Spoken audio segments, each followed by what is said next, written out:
I watched my wife tell a room full of strangers I was an uneducated warehouse worker holding her back. Her boss laughed. Everyone laughed. Then I stood up and told them the truth. I own the company. I own everything. What I found out next destroyed more than just my marriage. It destroyed my entire family. My name is Ryan Shepard. I'm 45 years old, and I've spent the last 2 decades building something most people only dream about. But that night, standing in the grand ballroom of the Riverside Hotel, watching my wife celebrate her promotion, I realized I'd been living a lie. Adelaide looked stunning in her emerald dress. Our kids weren't there. Asher and Ava, our 16-year-old twins, were at a school event, while Owen and Ellie were with my sister. "It's an adult evening," Adelaide had said. "No need to bore them with corporate speeches."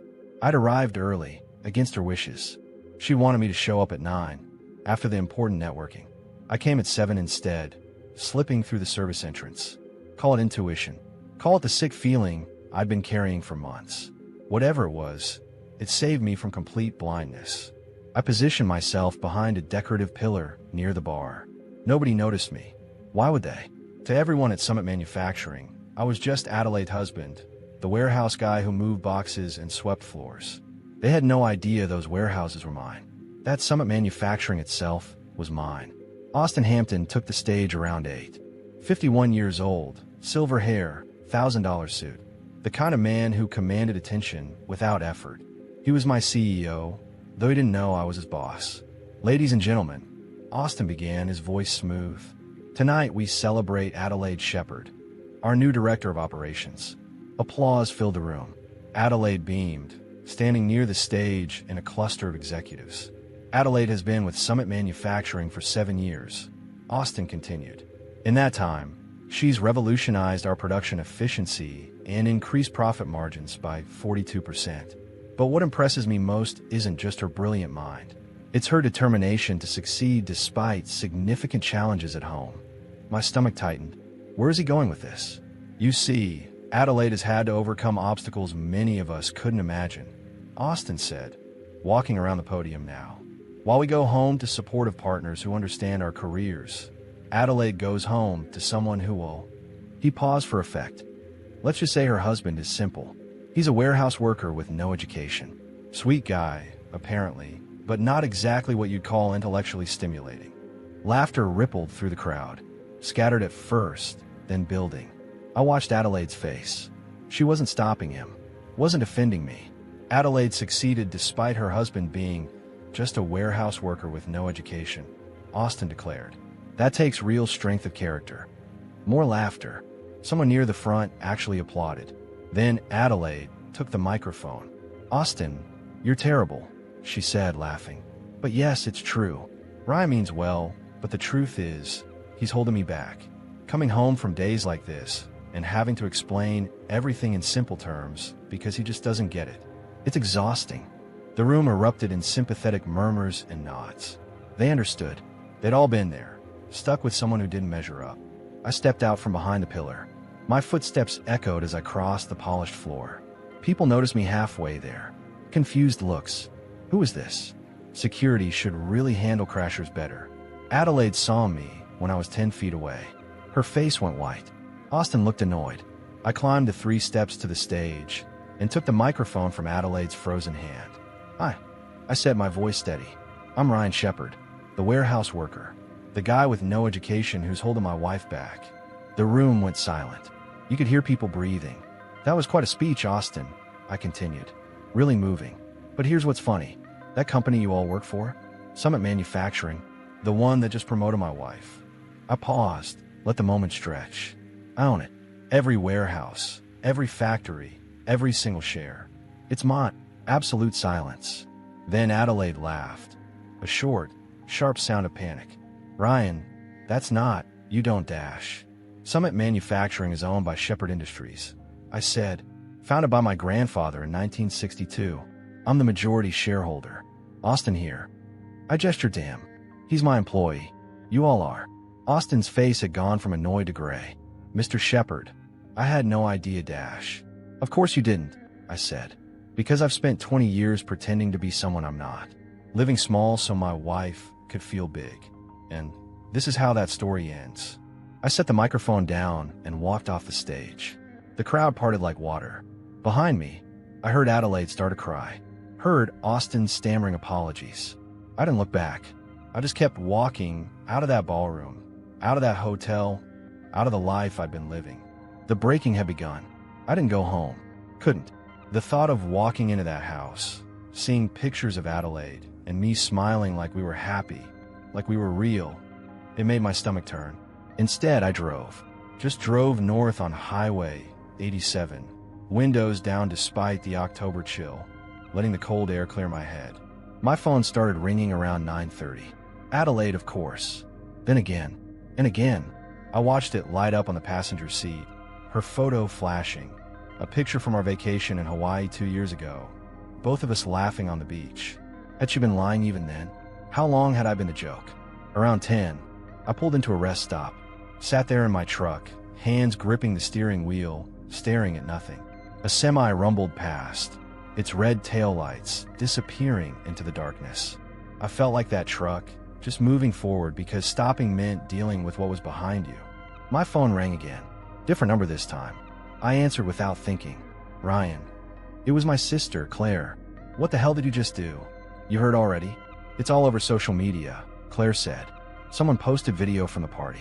You revealing yourself. Adelaide crying, the whole thing. It has 200,000 views already. I closed my eyes. Of course someone had filmed it. Everything gets filmed now. Ryan, are you okay? Claire's voice softened. Where are you? Rest stop. Somewhere north of the city. I don't even know. Come to my place. Dave and I have a guest room ready. You shouldn't be alone right now. I need to think, Claire. Need to figure out what comes next. What comes next is you don't make any decisions while you're this angry, she said firmly. Come here. We'll have coffee. You can sleep. And tomorrow we'll deal with whatever needs dealing with. She was right. She usually was. Claire had always been the practical one, the one who thought 3 steps ahead while I was still processing step 1. Okay, I said finally. I'll be there in 20 minutes. After I hung up, I sat there a few minutes longer. Then I opened my phone and pulled up the video Claire had mentioned. Found it instantly, already trending on Twitter. There I was, walking onto that stage. Adelaide's face going white. My voice, steady and calm, delivering the truth like a hammer. The shocked silence. Austin Hampton looking like he might pass out. Then me walking away while chaos erupted behind me. The comments were brutal. Half the people called Adelaide every name in the book. The other half were calling me a liar, saying it was fake, staged for attention. A few thought I was a hero. Most just wanted more drama. I closed the app, started the truck, pulled back onto the highway toward Claire's house in Ridgefield. My phone buzzed with a text. Adelaide, Ryan, please come home. We need to talk. This is all a misunderstanding. I can explain everything. I stared at that message for a long moment.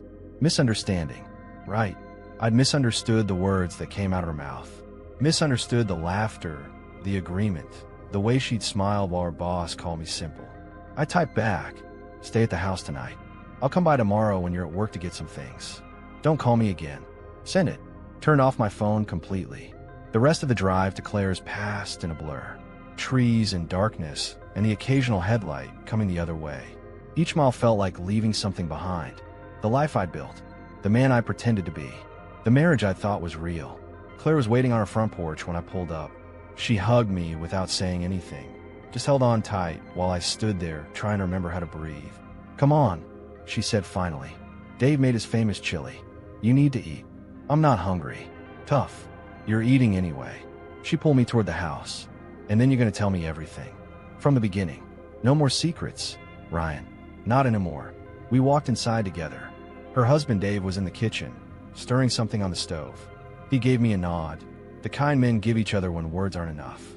I sat at their kitchen table, accepted the bowl of chili Claire put in front of me, and started talking. I spent that night at Claire's, lying awake in her guest room, staring at the ceiling. Around 3 in the morning, I finally gave up on sleep and went downstairs.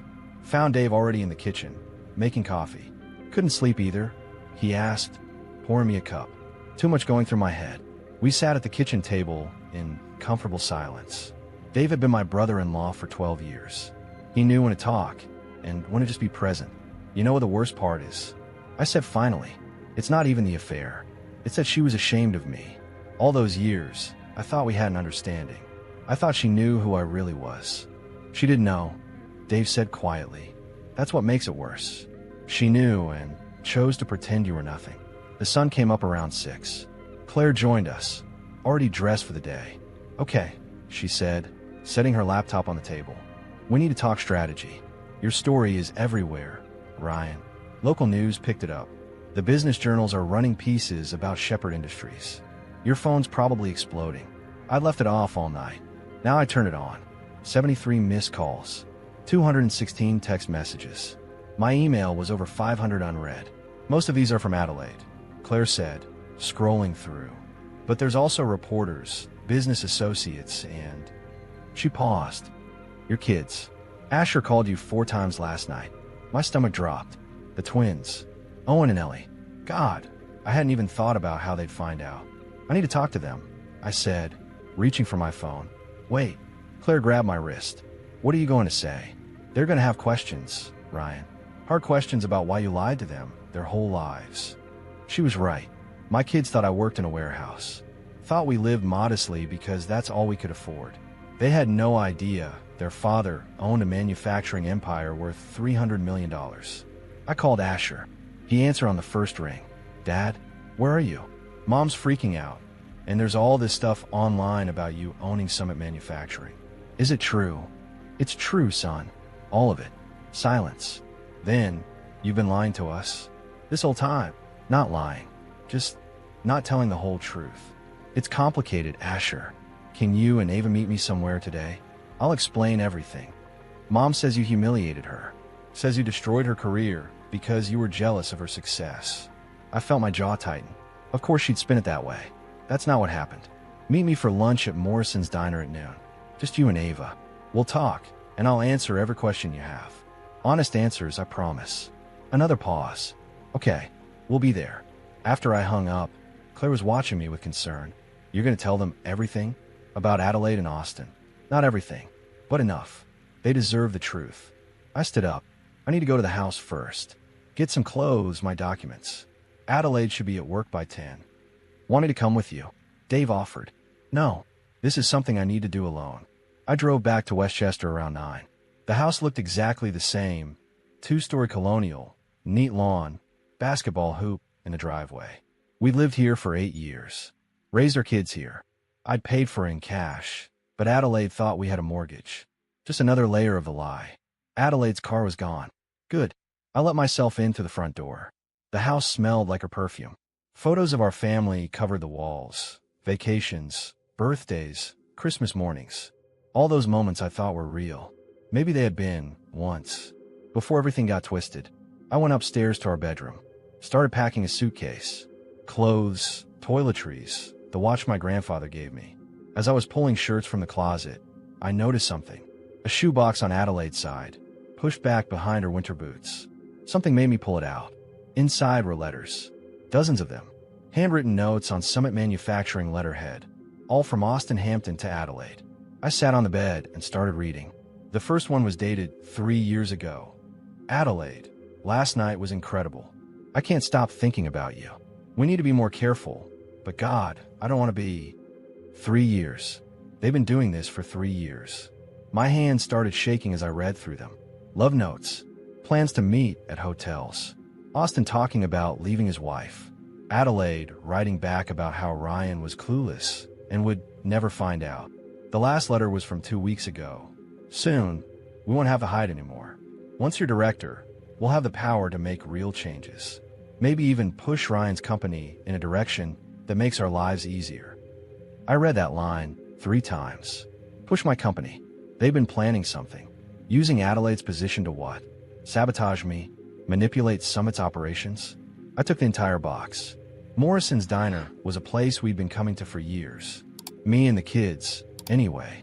Adelaide rarely joined us, too busy with work.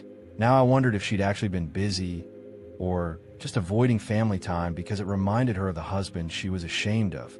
Asher and Ava walked in at noon sharp.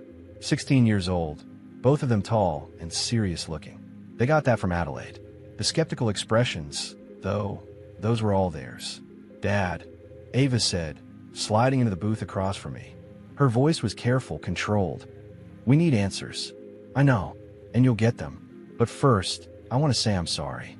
Sorry you found out this way. Sorry I wasn't honest with you from the start. Why weren't you?" Asher asked. "Why let us think you were just some warehouse guy when you apparently own the whole company?" I took a breath. This was the hard part, because when you kids were born, I wanted you to grow up normal. Not spoiled, not entitled. I wanted you to understand the value of work, of earning things, of not taking money for granted.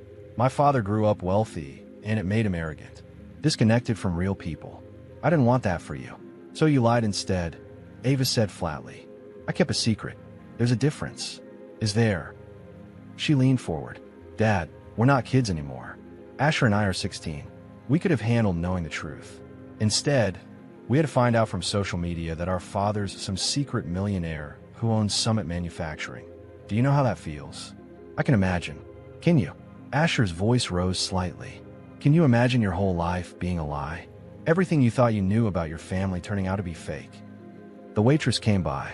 We ordered burgers for them, coffee for me. Nobody was really hungry, but it gave us something to do with our hands. It wasn't all fake, I said once she'd left. The important stuff was real. Me loving you kids. Our family time. The values I taught you about hard work and integrity. Those were real. The only thing that was fake was the size of my bank account. And Mom? Ava asked quietly. Was she fake too? There it was. The question I've been dreading. Your mother and I are having problems, I said carefully. Adult problems that have nothing to do with you kids. But those problems are why I finally decided to stop hiding who I am. Everyone's talking about what she said, Asher said. About you holding her back. About you being simple.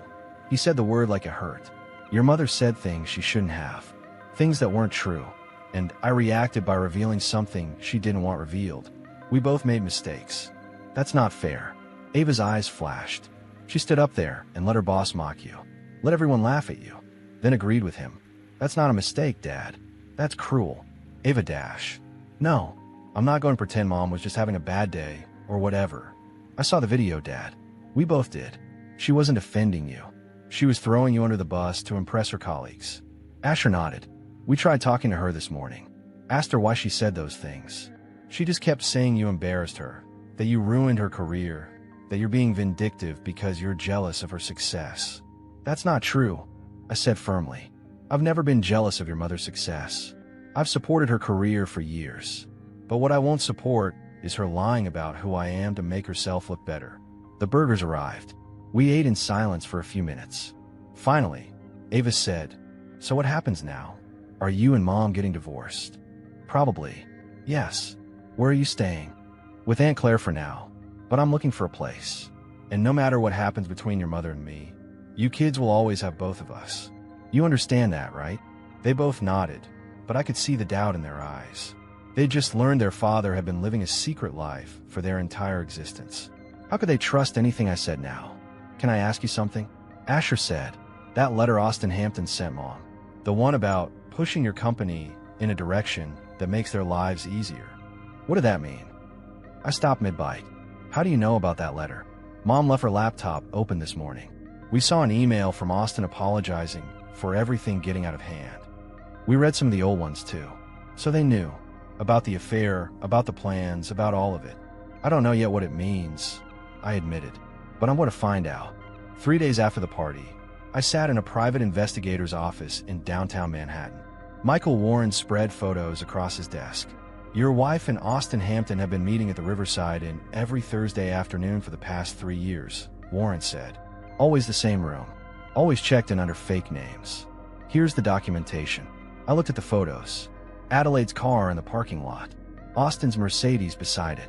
Timestamps showing they arrived separately but left together. Receipts from the hotel charged to Austin's personal credit card. There's something else, Warren continued. He pulled out another folder. You asked me to look into any unusual financial activity. I found this. He slid a bank statement across the desk. Austin Hampton has been making monthly deposits into an offshore account. $20,000 every month for 2 years. That's embezzlement, I said. That's what I thought. But look at the account holder. He pointed to a name. Adelaide Shepard. My stomach dropped. She's been taking money from my company. Looks that way. Austin's been skimming from Summit's discretionary funds and funneling it to your wife. Nothing huge, small enough to slip past audits if you're not looking carefully. But over 2 years, Warren did quick math. That's close to $500,000. I sat back in my chair. The affair was bad enough. But theft? Corporate fraud? Using her position to steal from me? There's more, Warren said. I found communications between Adelaide and Austin discussing restructuring opportunities at Summit Manufacturing. They were planning something, Mr. Shepard, something that involved pushing out key personnel and installing people loyal to them. They were trying to take over my company, or at least position themselves to benefit from it. Austin as CEO, Adelaide as Director of Operations, with a network of people they placed in strategic positions. Eventually, they could have made decisions that hurt Summit but helped them personally. I thought about Brett Hamilton, Adelaide's younger brother. He worked on the production floor at Summit's main facility. Decent guy, hard worker. Did he know what his sister was planning? I need you to find out if Brett Hamilton was involved, I said. He's Adelaide's brother. Works in our Ohio facility. I'll look into it. Warren closed the folders. What are you going to do with this information? Good question. I had proof of adultery, embezzlement, and conspiracy. I could destroy Adelaide professionally and legally. Send her to prison. Probably. Ruin Austin completely. But our kids would see all of it. Would know their mother was a criminal. That damage would last forever. I need one more thing, I said. DNA tests. For all 4 kids. Can you arrange that discreetly? Warren's expression shifted. You think some of them aren't yours? I need to know. Adelaide and Austin have been together 3 years. Owen is 12. Ellie is 10. The timeline works. I need to know the truth. I can have collection kits sent to your sister's address. Results in 5 days. I left Warren's office feeling sick. The affair was one thing. But if Austin was the father of my younger children, if I'd been raising another man's kids while he and Adelaide laughed about it. My phone rang. Claire. Ryan. You need to come to my house. Now. What's wrong? Brett Hamilton is here. He wants to talk to you. Says it's urgent. I drove to Ridgefield in 20 minutes. Brett's truck was in Claire's driveway. He met me at the door, looking like he hadn't slept in days. Ryan, I'm sorry. I'm so sorry. I didn't know what they were planning until it was too late. We sat in Claire's living room. Brett told me everything. Adelaide recruited me 2 years ago, he said. Asked me to report on production issues, employee complaints, anything that could be used to justify restructuring. She said it was to help improve efficiency. I didn't know she and Austin were using that information to identify people to fire and replace with their own people. Did you know about the affair? Brett nodded miserably. I found out about 6 months ago. Saw them together at a restaurant in Cleveland when I was visiting friends. I confronted Adelaide. She told me to keep my mouth shut or she'd make sure I lost my job. Your own sister threatened you. She's changed, Ryan. The last few years, she became someone I don't recognize. Ambitious. Ruthless. Said she was tired of living in your shadow, tired of pretending to be middle class when she deserved better. Did she ever say anything about the kids? About Owen and Ellie? Brett's face went pale. Why are you asking that? Brett, I need to know. Are they mine? He was quiet for a long moment. Then, 3 years ago, Adelaide told me she was pregnant with Ellie. Said there'd been a complication, but everything worked out. I didn't understand what she meant at the time, but after I found out about Austin, you think he's the father? I think it's possible. I'm sorry, Ryan. I should have told you sooner. The DNA results came back on a Tuesday. I was at Claire's house when the email arrived. Sat in the guest room, staring at the screen for 5 minutes before I could open it. For tests. For children. Asher, 99.9% probability of paternity. Mine. Ava, 99.9% probability of paternity. Mine. Owen, 0% probability of paternity. Not mine. Ellie, 0% probability of paternity. Not mine. I read those numbers 3 times. Owen and Ellie weren't my biological children.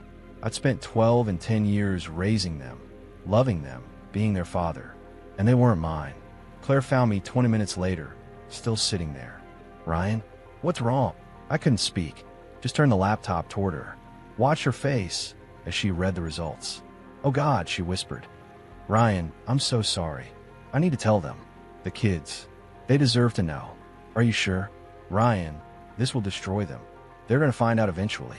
Better it comes from me. I stood up. I need to see them. All of them. Today. I called Asher. Can you get everyone together? Your mom too. We need to have a family meeting. About what? I'll explain when I get there.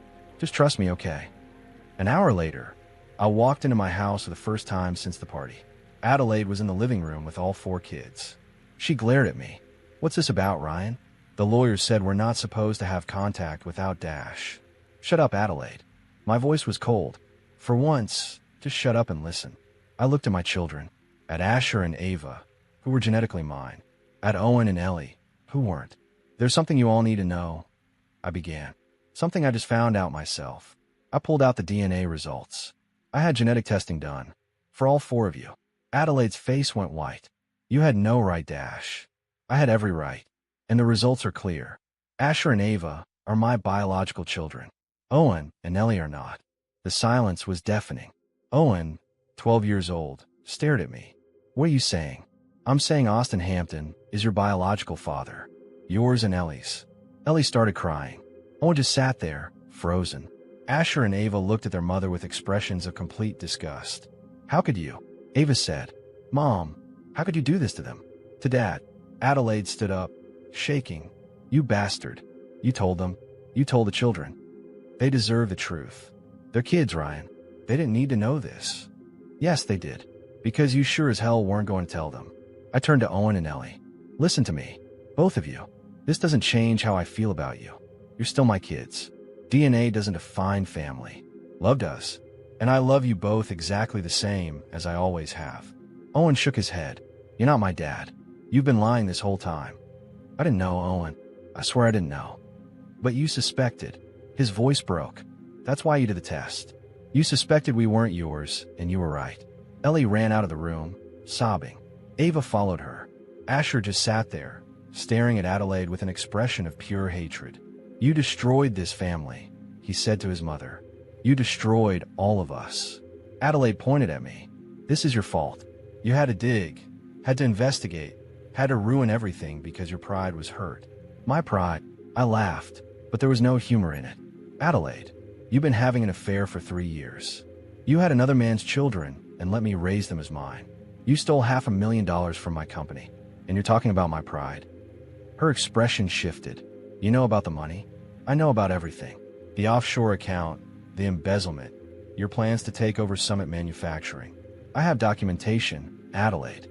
Proof of every crime you've committed. You can't prove anything, Dash. I can prove all of it, and I will. In court, where it matters. I headed for the door. My lawyers will be in touch. We're done here. As I left, I heard Owen crying. Heard Asher trying to comfort him. Heard Adelaide screaming at me about how I'd ruined everything. But I didn't stop. Didn't look back. I'd given her 20 years of my life. 20 years of loyalty and love and trust. She'd thrown it all away for money and status and a man who'd helped her betray me. Now she could live with the consequences. 2 weeks after I told the kids about the DNA results, Asher called me at 2 in the morning. Dad, you need to come to Mercy Hospital. Now. My heart stopped. What happened? Owen. He took Mom's car. Crashed into a guardrail on Route 9. He's alive, but Dad, he's hurt bad. I was dressed and in my truck in 3 minutes. Made it to the hospital in 15, breaking every speed limit. Found Asher in the ER waiting room with Ava and Ellie. Adelaide was there too, sitting apart from them. Where is he? I demanded. Surgery, Ava said. Her eyes were red from crying. His leg is broken in 3 places. Concussion. They think his spleen might be ruptured. I sat down hard. Owen, my 12-year-old son, not biologically mine, but mine in every way that mattered, was in surgery because his world had fallen apart. What was he doing out at 2 a.m.? I asked. Ellie spoke up, her voice small. He's been sneaking out at night. Ever since you told us about the DNA. He goes driving, just drives around. Says it helps him think. He doesn't even have a license, I said. He took Mom's keys from her purse. Asher explained. Been doing it for a week. We didn't tell anyone because we thought he'd stop. I looked at Adelaide. She was staring at the floor, saying nothing. This is your fault, I said to her. All of this. Owen's in there because you destroyed his sense of who he is. Don't you dare, Adelaide hissed. You're the one who told him. You're the one who couldn't leave it alone. He deserved the truth. He deserved a father who protected him, not one who destroyed him with information he wasn't ready for. Ava stood up. Stop it. Both of you. Owen's in surgery, and you're fighting about who's to blame. She was right. I took a breath. You're right. I'm sorry. The surgeon came out 3 hours later. Owen's stable. The surgery went well. His leg will heal, and we managed to save his spleen. He's going to be okay. Relief flooded through me. Can I see him? He's in recovery. Give it another hour. When they finally let me in, Owen was awake. His leg was in a cast, suspended in traction. His face was bruised, one eye swollen shut. Hey, buddy, I said softly. I'm sorry, Dad. His voice was rough. I'm sorry I took the car. I wasn't trying to crash. I just needed to get away from everything. I know. I pulled a chair next to his bed. Owen, I need you to understand something. What I told you about the DNA, I know it hurt. I know it changed how you see yourself. But it doesn't change how I see you. You're my son. Nothing will ever change that. But I'm not really yours. I'm Austin Hampton's. Biology doesn't make you someone's son. Love does. Choice does.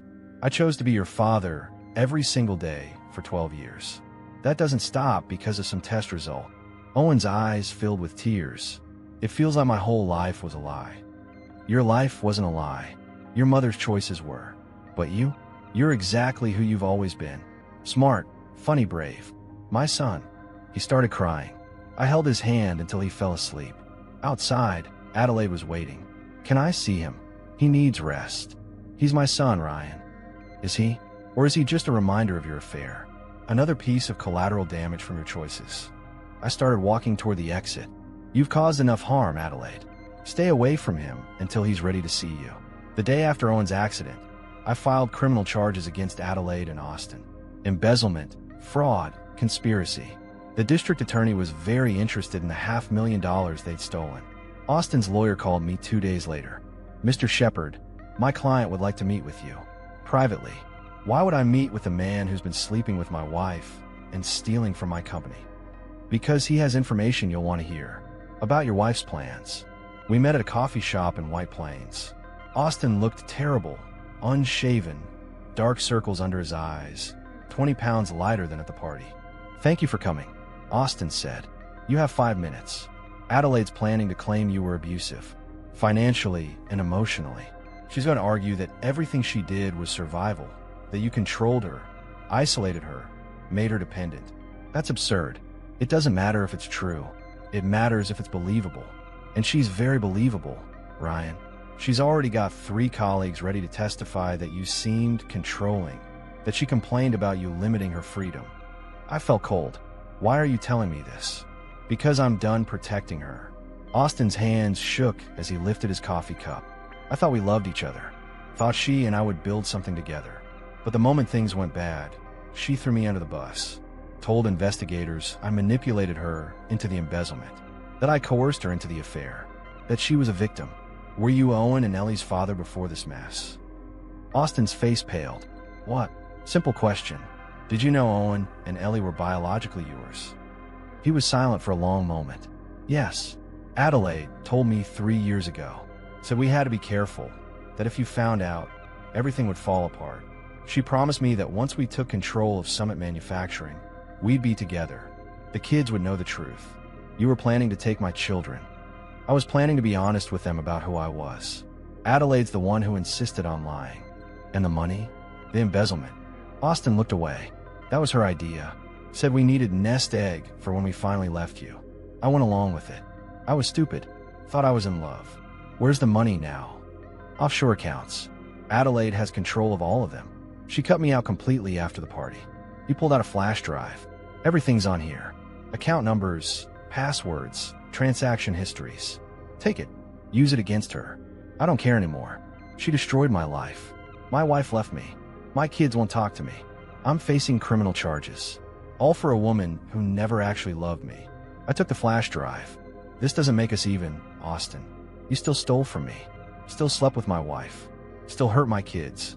I know, but maybe this helps balance the scales a little. I left him sitting there, alone with his regrets. That night, I gave the flash drive to my lawyers. The next morning, they filed motions to freeze all of Adelaide's accounts. Every dollar she'd stolen, locked down.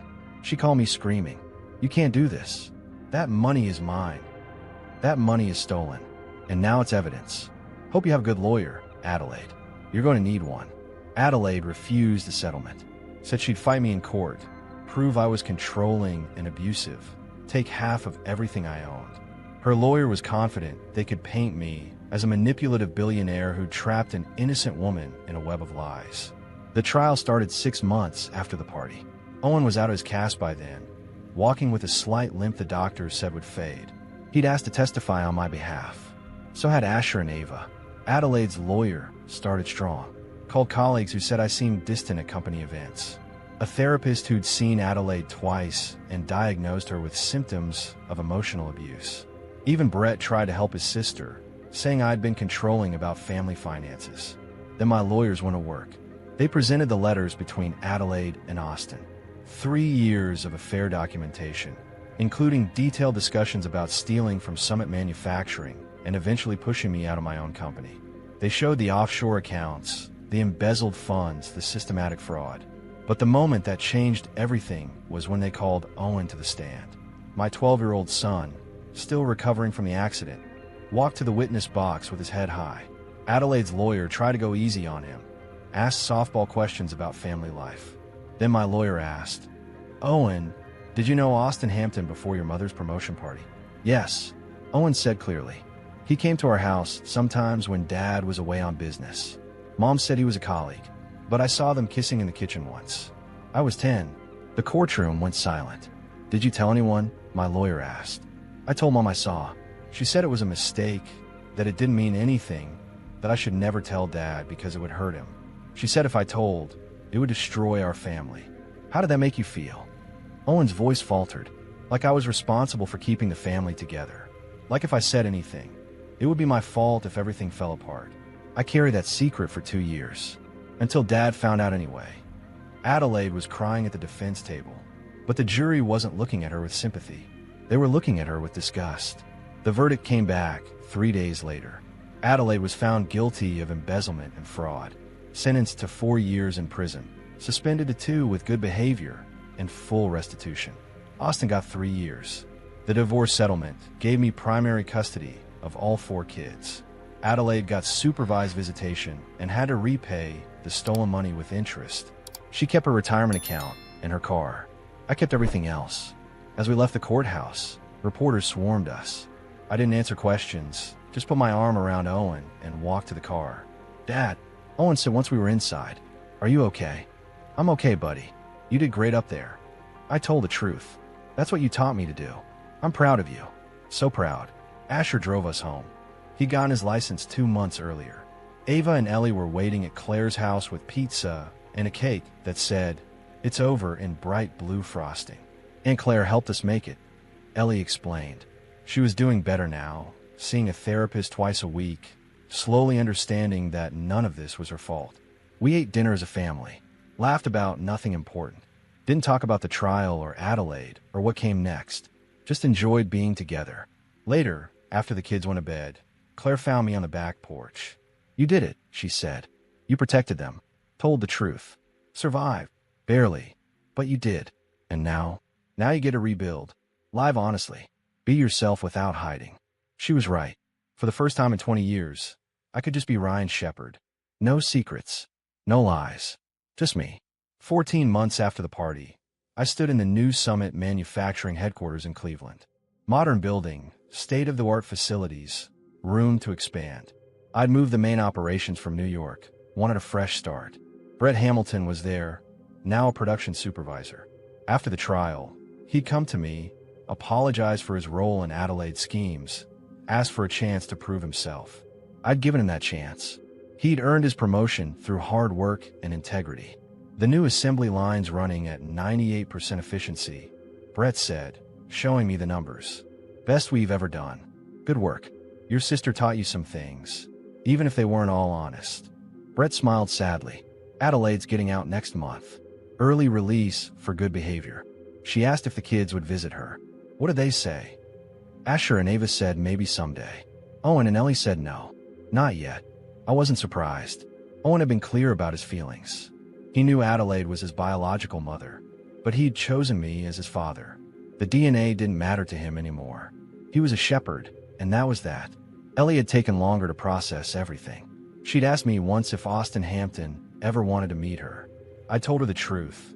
He'd written letters from prison, asking about her and Owen, wanting to establish some kind of relationship.